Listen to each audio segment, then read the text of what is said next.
미국 플로리다라는 곳에서 아파트가 한쪽이 붕괴되면서 정말로 많은 사람들이 지금 죽었다는 뉴스를 여러분들 들으셨지요? 참 가슴 아픈 일이고 삼가 위로를 전하고 싶습니다. 빨리 복구되기를 바랍니다. 이 미국의 가장 남쪽이 플로리다라고 하면은 미국 동부의 해안가를 따라서 맨 위에 있는 주가 매사추세츠라는 곳입니다. 이곳에 약 300년 전에, 정확히는 1735년 이 매사추세츠 주의 노햄프턴이라는 작은 마을에서, 그리고 그 마을의 한 교회에서 영적인 부흥이 일어났습니다. 그런데 그 부흥은 한 마을로 끝나지 않고 옆에 있는 마을과, 그리고 나중에는 주 전체와, 그리고 1700년 당시에 7개 주 전역에 모든 주마다 거룩한 부흥운동으로 연결이 되었습니다. 하여 기독교 역사학자들은 그날의 그 부흥을 그래서 영적 대각성이라고 부르게 되었습니다. The Great Awakening 이라고 그렇게 불렀습니다. 그때 부흥의 중심에 있었던 분이 조나단 에드워드라는 목사님이신데, 그때 그 부흥이 일어났을 때의 그 아름다운 모습을 여러 책에서 소개하는데 그 중에 이런 대목이 나옵니다. 이와 같은 그 부흥의 역사는 금방 그 마을을 영광스럽게 바꾸어 놓았다. 부흥이 일어난 후에 맞는 봄과 여름의 그 마을은 하나님의 임재로 충만하였고, 그때처럼 사랑이 충만하거나 기쁨이 충만하거나 영적인 애통함으로 충만한 적이 없었다. 식구들마다 자기에게 찾아온 구원으로 인해서 기쁨을 누렸고, 부모는 자녀들이 구원받고 기뻐하는 모습에 기뻐하였고, 아내와 남편은 서로에게 찾아온 구원의 감격으로 인해서 기뻐하고 있었다. 공적으로 모이는 회중들의 예배는 살아있는 예배가 되었고, 하나님의 말씀이 선포될 때 성도들이 눈물을 흘렸는데, 어떤 사람은 비통하며 울었고, 어떤 사람은 기쁨과 사랑에 겨워 울었고, 어떤 사람은 자기 이웃들의 영혼에 대한 연민과 관심 때문에 울었다. 이렇게 부흥이 임했을 때 한 마을과 한 교회와 도시와 그런 나라까지도 이렇게 아름답게 바뀌는 아름다운 일이 있었다고 합니다. 부흥을 영어로 revival 이렇게 쓰는데, re는 다시라는 그런 뜻이고, vive 생명입니다. 생명을 불어넣다, 생기를 불어넣다 하는 단어인데, 다시 생기가 생기는 것입니다. 소생하는 것이죠. 이런 부흥이라는 다시 이 단어를 이렇게 뜻을 살펴보면은 요즘같이 부흥이 필요한 시대가 없는 것 같습니다. 우리 코로나19 때문에 직격탄을 맞은 한국교회의 이곳저곳에 성도들의 신앙이 많이 다운되어 있고, 그래서 교회들마다 많이 다운되어 있기 때문에 이러한 시대야말로 정말로 이와 같은 영적인 대부흥이 일어났으면 좋겠다라고 기도하게 만듭니다. 그런데 이것은 교회뿐이 아닙니다. 교회만 부흥이 필요한 것이 아니라 식당에서도 부흥이 필요하고, 그리고 상점에서도 부흥이 필요하고, 그리고 다운되어 있는 우리의 가정과 그리고 자녀들에게도 부흥이 필요하고, 특별히 몸이 아프고 병든 환우들에게 부흥이 절실히 필요합니다.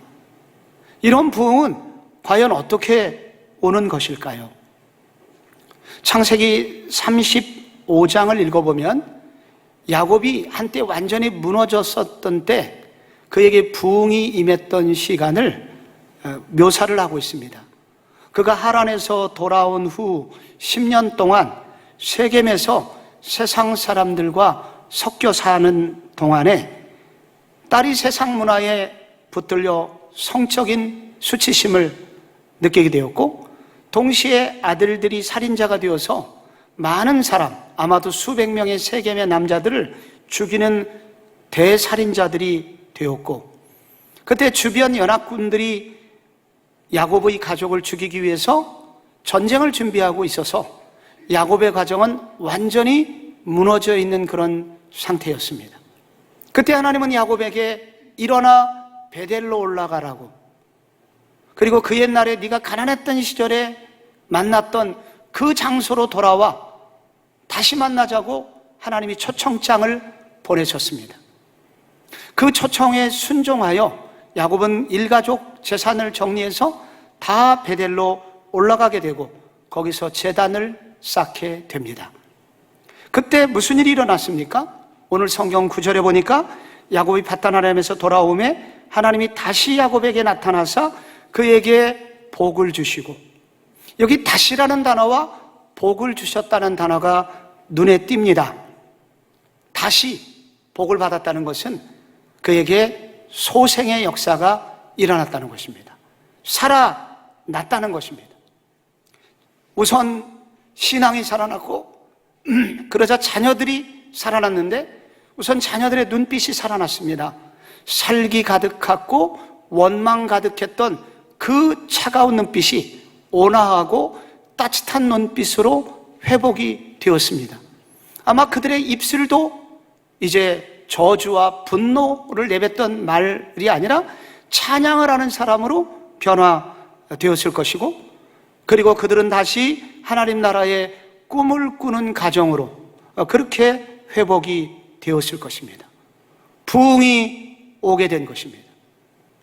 여러분, 이 부흥이 어떻게 오게 되었을까요? 이런 부흥이 우리와 우리 가정에도 오려면 어떻게 이런 부흥이 올 수 있을까요? 그리고 이런 부흥이 왔을 때 어떤 축복이 주어질까요? 먼저 오늘 성경은 부흥이 어떻게 오게 된 것인지를 보여주고 있습니다. 그것은 하나님에 대한 재발견을 통해서 부흥이 온다는 것입니다.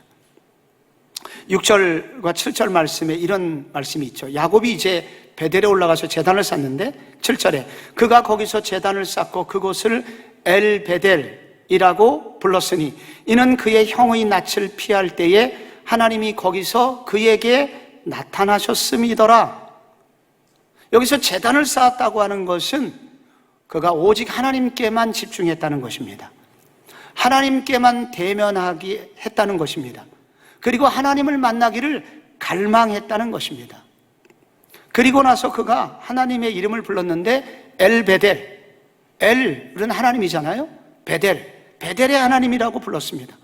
이게 무슨 뜻이냐면 이전에도 그가 하나님을 알았죠.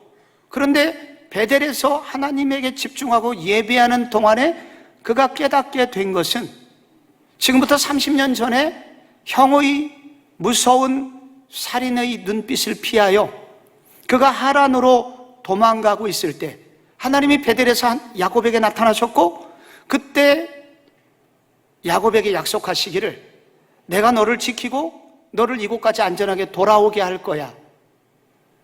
그런 약속을 받았었는데 이제 30년 후에 다시 돌아보니 과연 하나님은 베델에서 약속하신 것을 그대로 지키셨구나. 하나님이 그렇게 나를 지나간 30년 동안 하나님께서 나를 붙들고 계셨구나. 지나간 30년의 세월은 하나님의 은혜의 기간이었구나 하는 사실을 깨닫게 되자 그가 하나님을 부른 거예요. 하나님은 베델의 하나님입니다. 그때 그 30년 전에 약속하셨던 것을 지키셨던 하나님입니다 라고 야곱이 고백을 하는 것입니다. 이것을 무엇이라 합니까? 하나님에 대한 재발견. 그동안도 하나님은 함께 하셨지만은 야곱이 그 하나님을 잃어버리고 그리고 하나님의 은혜를 각성하지 못했었는데 바로 그렇게 기도하다가 그가 깨닫게 된 게 하나님에 대한 재발견, 그리고 하나님의 은혜에 대한 재발견, 다시 하나님을 각성하여 알게 된 것입니다. 이것이 이에 이르자 11절에 보면은 하나님이 그에게 이르시되 나는 전능한 하나님이라 라고 하나님을 또 자기소개를 하십니다. 이 전능한 하나님이라고 하나님이 말씀하실 때 히브리어에서는 엘 샤다이, 엘은 또 하나님이고 샤다이는 전능한 하나님이라는 것입니다. 보통 구약에서는 하나님이 여호와 아닙니까? 그런데 전능한 하나님 엘 샤다이 하나님으로 나타나시는 게 몇 번 나옵니다. 특히 창세기 17장 1절에 보면 아브라함 99세 때 하나님이 나타나셔가지고 그에게 이르시되 나는 전능한 하나님이라. 나는 엘샤다이이다. 너는 내 앞에서 완전하라. 이렇게 말씀하십니다. 99세는 어떤 때입니까? 이제는 도저히 아들을 낳을 수 없는 때입니다. 이제 포기 상태였습니다. 그런데 하나님이 나는 엘샤다이야, 전능한 하나님이야. 그때를 기점으로 해서 아이가 생기기 시작하죠. 그래서 결국은 이삭이 태어나게 되는 것입니다. 그 과정을 통해서 아브라함의 하나님을 향한 지식이 늘어나게 됩니다. 이걸 새로운 지평이 열렸다라고 표현할 수 있습니다. 하나님에 대한 지식의 지평이 확 열리게 된 것입니다. 하나님은 단지 영혼만 구원해 주시는 분이 아니라 내 삶에 불가능한 일도 가능케 하시는 전능한 하나님이시구나, 엘샤다이 하나님이시구나 하는 각성을 그가 하게 된 겁니다. 아브라함이 그랬던 것처럼 야곱도 오늘 베델에서 하나님의 지나간 날에 하나님에 대한 재발견과 그러자 하나님이 이 전능한 하나님으로 자신을 소개하시면서 야곱에게 하나님에 대한 지식의 새 지평을 열어주십니다.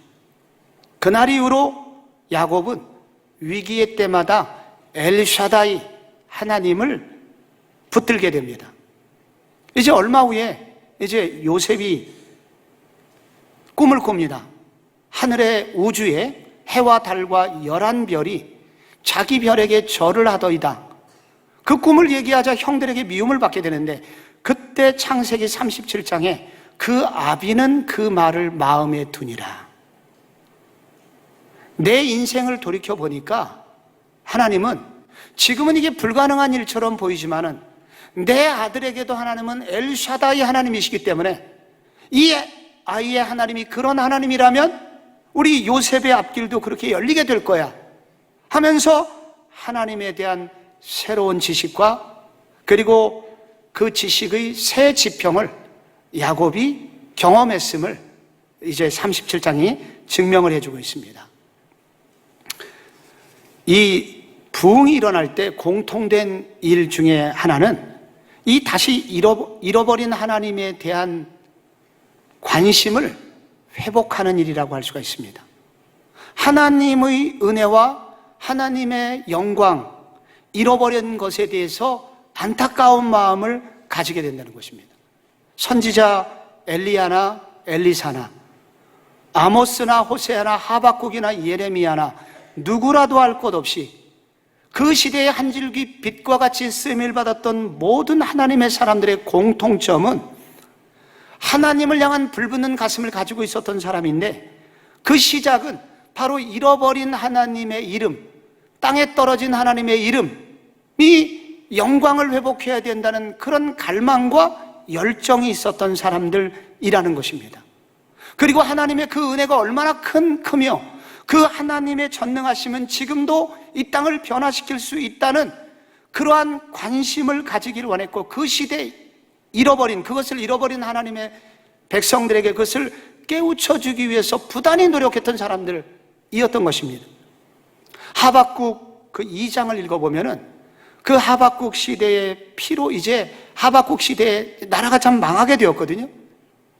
그런데 그때에 이 하박국이 백성들에게 살아계신 하나님에 대해서 말하면서 우리가 복음송가에서도 이 노래를 많이 부르는데 이는 물이 바다를 덮은 같이 여호와의 영광을 인정하는 것이 세상에 가득함이니라 그렇게 고백을 합니다.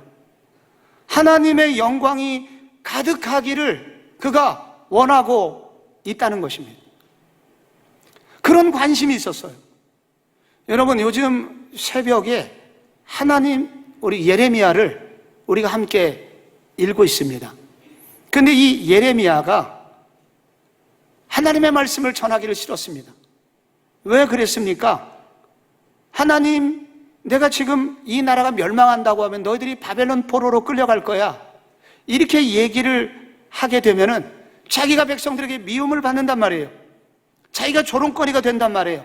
그래서 하나님의 말씀을 전하기 싫었는데 그 예레미야 요즘 우리가 지난주 큐티 20장 9절에 보면은 내가 다시는 여호와를 선포하지 아니하며 그의 이름으로 말하지 아니하리라 하면 나의 마음이 불붙는 것 같아서 골수에 사무치니 답답하여 견딜 수 없나이다. 이렇게 말하고 있습니다. 그의 마음이 막 불이 붙어요. 언제 불이 붙느냐? 잃어버렸던 하나님의 영광이 회복되어야 된다. 땅에 떨어진 하나님의 이름이 회복되어야 된다. 그리고 이 나라는 여전히 하나님의 전능하신 손이 붙들고 있는데 이걸 외면하는 하나님, 이 백성들이 이 하나님의 이름을 다시 찾고 하나님께 예배를 해야 된다. 이런 하나님에 대한 그런 갈증과 갈망이 그들에게 있을 때 정말 성령께서 그들의 마음을 확 불을 붙여주셔서 불덩어리가 되어서 그들이 가는 곳마다 부흥의 역사와 이 영적 각성의 일들이 일어나게 되었던 것입니다. 우리는 지난 몇 주 전에 우리 교회 예배 시간에 워십으로 영광을 돌렸던 워십팀들을 기억하실 겁니다. 그때 그 백 음악으로, 뒷배경 음악으로 이 노래가 나왔었죠. 모든 것이 은혜라는 찬양입니다. 그리고 지난주 2부 예배 시간에도 헌금송으로 우리 사랑하는 형제가 이 찬양을 불렀었죠. 모든 것이 은혜. 이 곡을 만드신 분은 대전에서 찬양 사역을 하고 계시는 손경민이라는 목사님이십니다. 근데 이분은 태어날 때도 어려웠고 너무 어려운 가정 형편인데 결국은 홀어머니에 의해서 이 아이가 키워지는 조금은 불행하고 어려운 그런 불우한 시절을 이분이 보냈습니다. 대학을 가는 것도 어려웠고 군대를 가는 것도 어려웠고 계속해서 가난하고 어려운 시절이 계속되던 중에 이제 그분이 부름을 받아서 신학을 하게 되고 그리고 이제 찬양 사역자로 지금은 이렇게 대전에서 활동을 하고 있고 침례 신학대학에서 겸임 교수로 또 활동을 하고 계신 분입니다. 이분이 어느 날 기도를 하다 보니까 나의 지나온 모든 날들이 돌이켜보니까 하나님께서 나를 찬양 사역자로 부르시기 위한, 나를 준비시키시기 위한 과정이었구나 하는 걸 이분이 깨닫게 되면서 그때 이제 노래가 막 그의 입에서 나오기 시작했던 것입니다. 그리고 코로나로 고통하는 이 나라 많은 분들이 이 노래로 위로받았으면 좋겠다. 그리고 노래가 나온 거예요. 그 1절이 이거입니다. 내가 누려왔던 모든 것들이, 내가 지나왔던 모든 시간이, 내가 걸어왔던 모든 순간이 당연한 것 아니라 은혜였어. 아침 해가 뜨고 저녁에 노을, 봄의 꽃향기, 가을의 열매, 변하는 계절의 모든 순간이 당연한 게 아니라 은혜였어. 2절에 보면 내가 이 땅에 태어나 사는 것, 어린 시절 지금까지 숨쉬며 사는 것, 이분에게는 진짜 그랬고 꿈을 꾸는 삶 당연한 것 아니라 은혜였어. 내가 하나님의 자녀로 살고 오늘 찬양하고 예배하는 삶, 복음을 전할 수 있는 지금의 내 축복은 당연한 게 아니라 은혜였어. 이게 이분의 신앙 고백이에요. 이게 다 은혜였구나. 아, 모든 것이 은혜였구나. 내 삶에 당연한 게 하나도 없고 모든 것이 은혜였구나. 이거를 이분이 깨닫게 돼서 이 노래가 나왔는데, 어떤 분은 운전하다가 이 노래를 듣다가 눈물이 범벅이 돼서 도저히 운전할 수 없어서 차를 옆에 세우고 이 찬양 함께 부르면서 그리고 하루를 시작했다는 분도 있고, 어떤 분은 예배 중에 찬양을 듣다가 복받치는 감동으로 벌떡 일어나서 두 손 들고 찬양했다는 분도 있고, 그리고 신앙이 다운되고 식어져 갖고 이제는 교회를 떠나고 싶은 그런 마음을 가진 사람이 이 찬양을 듣다가 다시 하나님을 예배하고 찬양하게 되었다는 그런 사람도 있었습니다. 한 사람의 마음에 이렇게 하나님의 은혜를 재발견하자, 하나님이 살아계시며 하나님이 내 인생을 붙들어 왔음을 깨닫는 이런 영적 각성이 그에게 시작되자 그의 가슴이 불이 붙었고, 그를 통해서 많은 사람이 불이 붙는 부흥의 역사가 일어났다는 것입니다. 여러분의 삶은 어떻습니까? 여러분의 삶도 은혜 아니었습니까? 여러분의 인생도 이와 동일한 삶이 아니었나요? 하나님께서 여러분의 삶에도 하나님의 성령께서 여러분에게 영적으로 각성시켜 주셔서 하나님의 은혜였음을 깨닫는 역사가 있기를 바랍니다. 깨닫는 여러분, 깨닫고 찬양하고 감사하는 그 감동이 주변의 사람들에게 전염되어서 거룩한 불길이, 바이러스의 전염이 아니라 거룩한 영적인 그런 전염들이 이 땅에 일어나기를 소원합니다. 부흥이 어떻게 오게 됐을까요? 두 번째, 하나님의 사람에 대한 재발견을 통해서 왔다고 합니다. 8절 말씀해 보면 리브가의 유모 드보라가 죽음에 그가 그를 베델 아래에 있는 상수리 나무 밑에 장사하고 그 나무 이름을 알론바굿이라고 불렀더라. 여기 갑자기 유모, 누구의 유모입니까? 드보라, 리브가의 유모. 리브가는 야곱의 어머니잖아요. 그러면 이분이 나이가 얼마나 됐겠어요? 학자들은 약 당시에 170세 정도 됐을 것이다, 그렇게 추정을 하는데요. 그래서 이분이 돌아가셔갖고 베델에서 이제 장례를 치르게 되었습니다. 장례를 치르고 상수리 나무 아래에 이렇게 묻었는데 그 나무 이름을 알론바굿이라고 불렀어요. 알론바굿은 통곡하는 상수리 나무, 그런 뜻입니다. 상수리 나무가 왜 통곡을 했겠습니까? 갑자기 야곱이 그만큼 울었다는 것입니다. 야곱이 너무 울어갖고 나무가 흔들릴 정도로 야곱이 울었어요. 그래서 상수리 나무도 울게 된 것입니다. 이 창세기 저자가 갑자기 유모 드보라 얘기를 왜 꺼내는 것일까요? 여러분, 이 어머니 리브가는 특히 둘째 야곱을 좋아했습니다. 왜냐하면 오래전 하나님께서 태아적 때부터 이제 하나님께서 이 야곱 둘째를 통해서 영적인 제사장이 되게 하실 거고 이스라엘의 영맥이 이어질 거야 라고 예언을 했기 때문에 리브가는 이 야곱을 사랑하였고 야곱을 통해서 구약교회, 이삭이 당시에 담임 목사였던 이 구약교회와 앞으로 구약교회의 부흥을 통하여 아브라함에게 주신 그 영적인 축복이 이어지기를 간절히 기도하고 있었습니다. 그런데 형제끼리 싸움이 났고 형이 동생을 죽이려고 하자 야곱이 멀리 하란으로 간 20년 세월 동안에 리브가가 죽게 됩니다. 아들이 돌아오는 것을 보지 못하고 죽어요. 얼마나 한이 됐겠습니까? 그 한설인 리브가의 유언을 이 유모 드보라가 죽지 않고 이것을 전달해 주기 위해서 지금 기다리고 있는 거예요.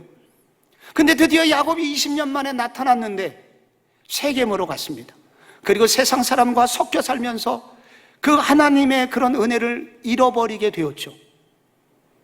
여러분, 이 드보라가 이 이삭이 아직은 죽지 않았어요.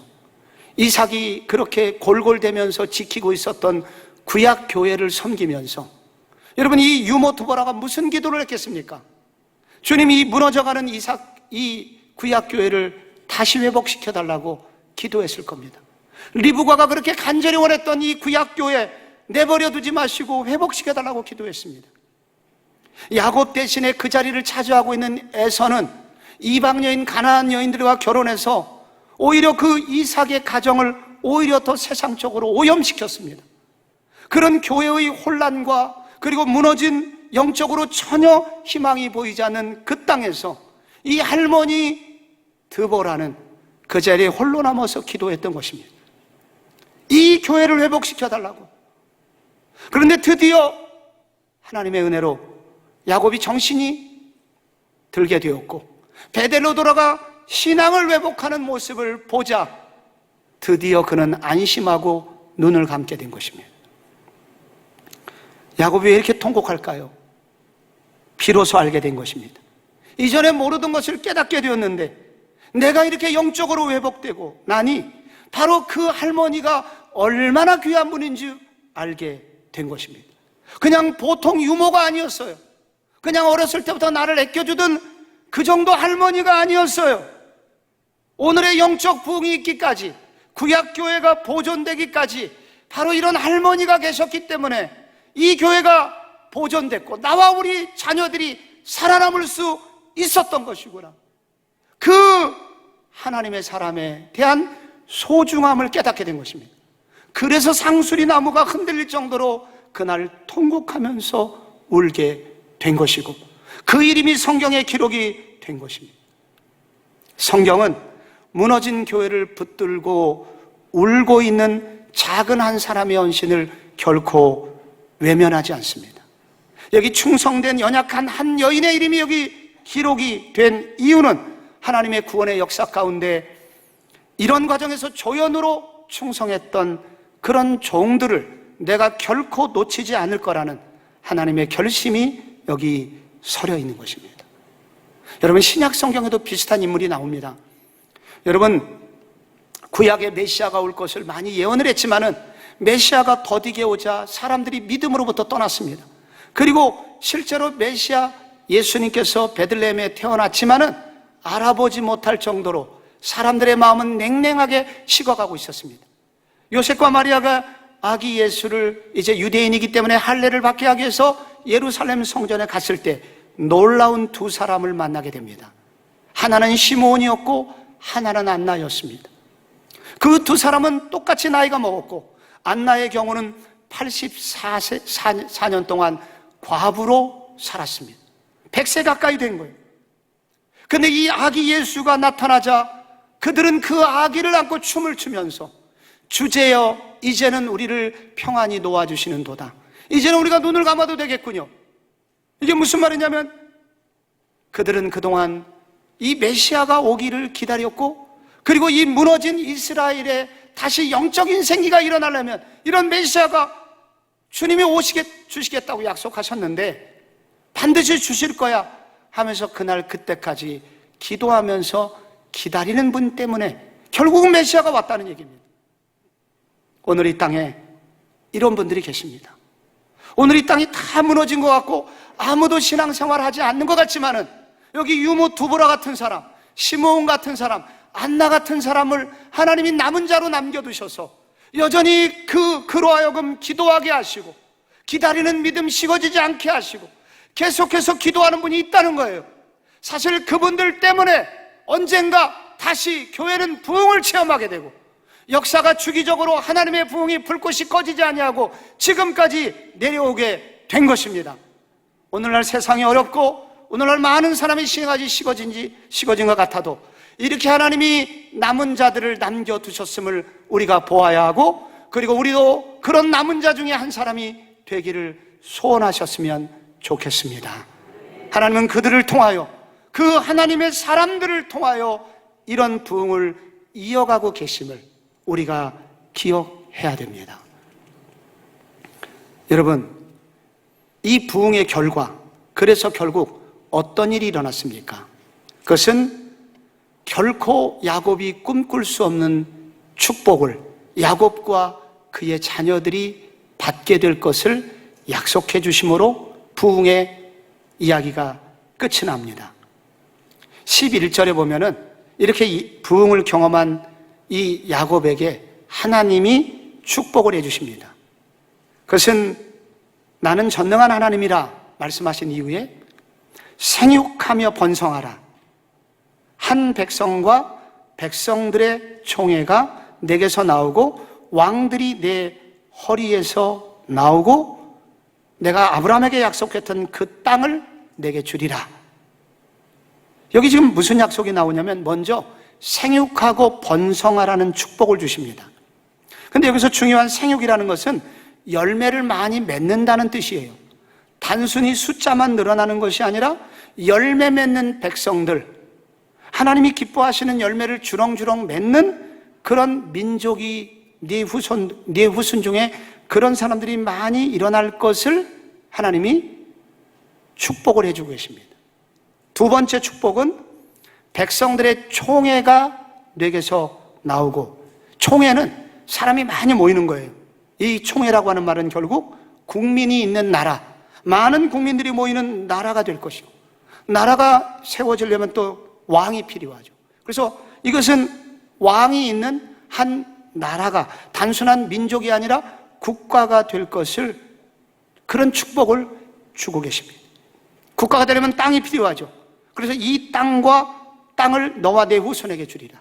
이 땅은 창세기 15장 18절에 애굽강에서 유브라데 강까지 아브라함에게 약속하신 그 땅을 주시겠다는 약속을 다시 야곱에게 하고 계십니다. 놀라운 축복입니다. 이것은 믿을 수 없는 축복입니다. 야곱의 현재 상태를 보면은 그냥 피식 웃어야 됩니다. 이런 약속을 받았을 때, 비슷한 약속을 받았을 때 사라라고 하는 여인은 장막 뒤에서 웃었습니다. 피식하면서 내가 지금 90세가 된 할머니가 어떻게 애를 낳아? 하면서 피식 웃었죠. 지금 야곱도 사실은 그렇게 웃어야 됩니다. 지금 야곱의 현재 상태는 지금 세겜 부족에게 쫓겨나가지고 도피 중에 있는 상황이거든요. 그리고 현재 12남매가 있을 뿐입니다. 그리고 여전히 이방인이고 나그네입니다. 그런데 어떻게 나라가 되고, 어떻게 왕들이 나오고, 어떻게 조금 땅덩어리도 아니고 저 애굽에서 유브라데까지, 여러분 어떻게 그런 일이 일어날 수 있단 말입니까?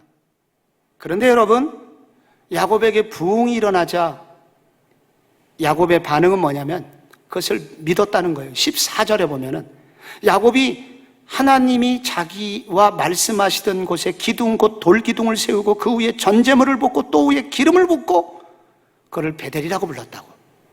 여러분 여기서 전제물을 포도주입니다. 포도주 귀한 건데 그 위에 더 귀한 기름을 다 붓습니다.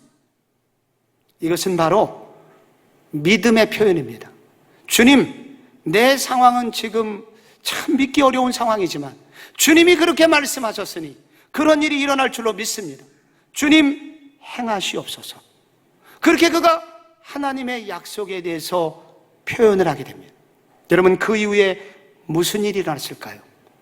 출애굽기 1장에 보면은 12아들밖에 되지 않은 그 아들들이 출애굽기 1장의 12지파를 통해서 200만 명 이상의 거대한 민족이 되어 있는 것을 읽게 됩니다.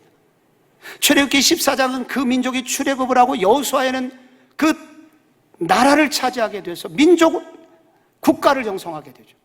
열왕기상에 읽어보면 솔로몬 시대에 애굽에서 실제로 유브라데 강까지 거대한 땅을 하나님이 이스라엘 그 후손들에게 주시게 됩니다. 믿을 수 없을 때, 지금 형편을 보면 믿을 수 없어요.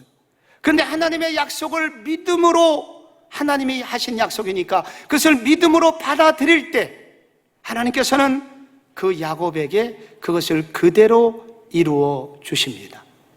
그래서 이 부흥과 부흥의 결과는 이런 믿음이 회복되는 것이고, 그리고 그 믿음의 결과로 이러한 축복을 자기와 후손들이 누리게 되는 일이 일어나게 되는 것입니다.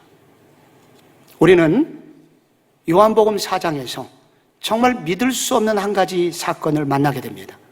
거기 야곱의 우물이 있는데요, 이 우물에 남자를 6명이나 바꾸었지만은 여전히 만족할 줄 모르는 여자가 등장합니다. 그래서 자기도 부끄러운 줄은 알아가지고 아무도 오지 않는 시간에 이 정오에 물을 길러 왔다가 예수님을 만나죠. 예수님이 직설화법으로 가서 내 남편을 데리고 와라. 그 여자의 죄를 그냥 지적하시자 그 여자가 그때 메시아를 만나게 됩니다.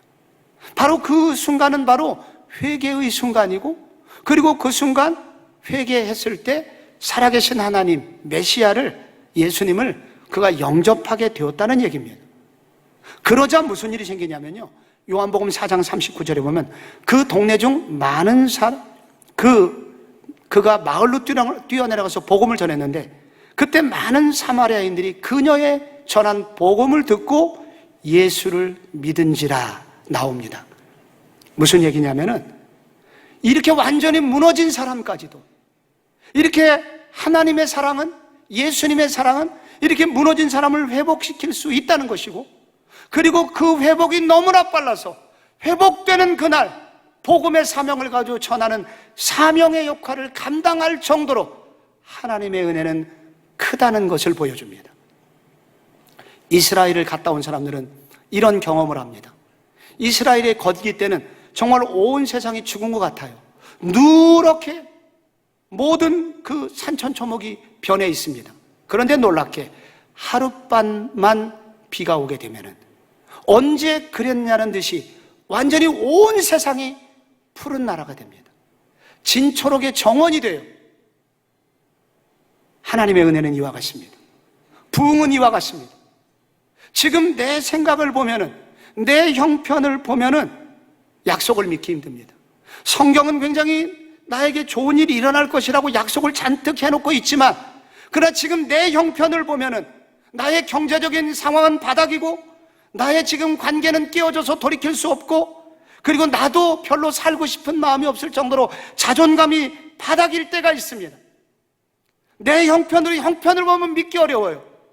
그러나 부흥이 올 때 주시는 선물 중에 한 가지는, 이런 형편에도 불구하고 하나님의 약속의 말씀을 믿을 수 있게 해주시고, 그리고 그런 믿는 믿음을 기초로 하여 하나님은 우리에게 놀라운 새날을 준비해주고 계시니, 이러한 축복이 성도님들의 축복이 되시기를 바랍니다.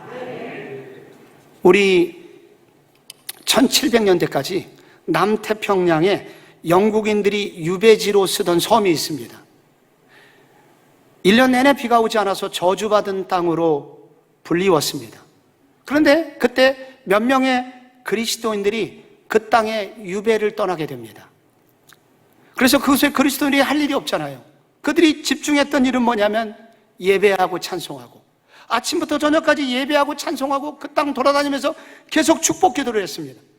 신기하게 얼마 후부터 비가 내리기 시작했습니다.